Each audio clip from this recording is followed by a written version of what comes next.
Hi நண்பர்களே! நான் உங்கள் ரூபன். அன்னைக்கு பார்த்தீங்கன்னா, நாங்க 8ஆம் வகுப்பு போயிருந்தோம். நல்ல மழை வேற பெஞ்சுக்கிட்டு இருந்துச்சு. சரி ஒரு டீ அடிச்சிடலாம்ன்ட்டு ஒரு கடையில ஏறுனோம். அந்த கடை பேரு விஷ்ணு காஃபி ஷாப் அப்படின்னு எழுதிருந்துச்சு. அப்படின்னு போய் ஒரு டீய போடுங்கன்னேன்னோம். டீய மாஸ்டர் சூப்பரா போட்டு தந்தாரு. டீ குடிச்சு பார்க்கும்போது, தமிழ்நாடுல டீ போடுற மாரி செம்ம டேஸ்ட்டா இருந்துச்சு. தமிழ்நாடுல பார்த்தீங்கன்னா, கம்பத்துல ஆர்த்தி டீ கடையில டீ குடிச்ச மாரி இருந்துச்சு.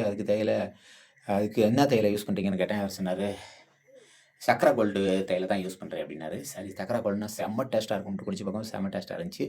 அதுக்கப்புறம் பார்த்தீங்கன்னா, வடைய 2 எடுத்து தந்து சட்னி ஊத்தி தந்தாரு. அது சாப்பிடும்போது செம சூப்பரா இருந்துச்சு. 2 சட்னியோட செம்ம டேஸ்ட்டா வடை தந்திருந்தாரு. அதையும் வாங்கி சாப்பிட்டோம். சாப்பிட்டுட்டு அப்படியேவும் நாங்க பாட்டுக்கு காச குடுத்துட்டு நாங்க பாட்டுக்கு வந்துட்டோம். அது மட்டும் இல்ல, போண்டா போடும்போது அவர் பார்த்தீங்கன்னா, தேங்காய் சில்ல எண்ணெயில நல்லா வறுத்துட்டு, போண்டாவுக்குள்ள அத வச்சு தான் போட்டு தர்றாரு.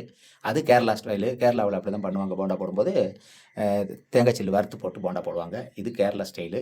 பாக்கியெல்லாம் தமிழ்நாடு ஸ்டைல்லயே போட்டிருந்தாங்க. செம்ம சூப்பரா இருந்துச்சு. இந்த கடை எங்க இருக்குன்னு பார்த்தீங்கன்னா, நம்ம அணக்கரையில இருக்க விஷ்ணு டீ ஸ்டால் தாங்க.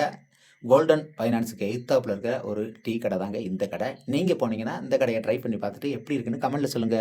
இந்த வீடியோ பிடிச்சிருந்தா லைக் பண்ணுங்க, ஷேர் பண்ணுங்க, கமெண்ட் பண்ணுங்க. மறக்காம சேனல சப்ஸ்கிரைப் பண்ணி பெல் பட்டனையும் அமுத்திருங்க. நன்றி. மீண்டும் ஒரு வீடியோவில் சந்திப்போம். பாய்.